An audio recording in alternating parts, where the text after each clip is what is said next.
years. Okay. Yes. And you were one of the initial very few members, right? And how many people were there initially? So initially, when I joined, there were four other employees plus the three founders, but we were basically all unpaid interns at that point. So it was getting a little bit of experience.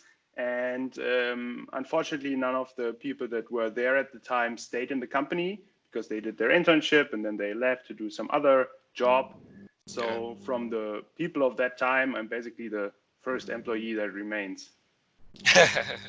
Okay. And how have you evolved over these past 3 years working at Sona? Your responsibilities have also grown. So how have you evolved?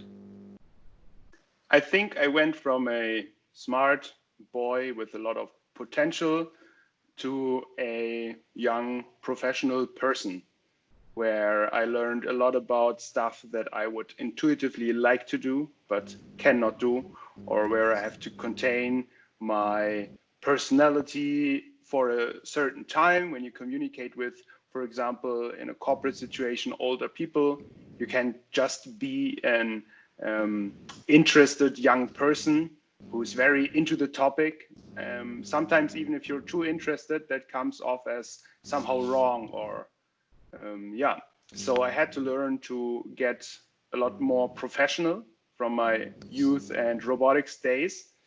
And then something more on the private side, but highly influencing my professional experience is the refining, but also solidifying of my personal moral concepts.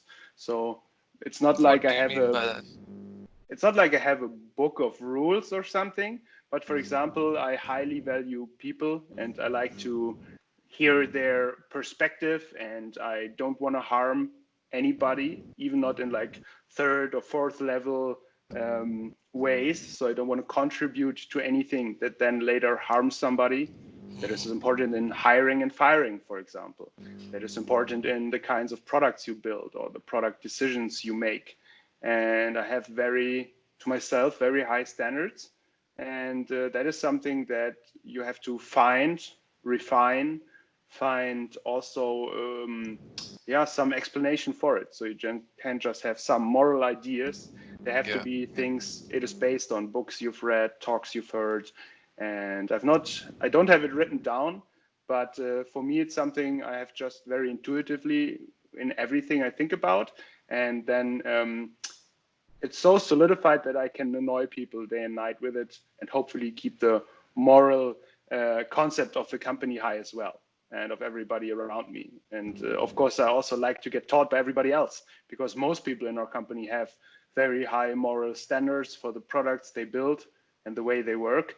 And I learn and refine it as I go, but it's pretty solid in its foundation.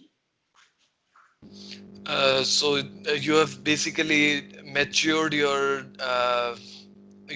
way of working. In a way you have become more structured, but also now you think of the impact that you would be having on other people, whether they be employees or by means of your product, the customers that are being reached and other people, and become more professional as a result. So also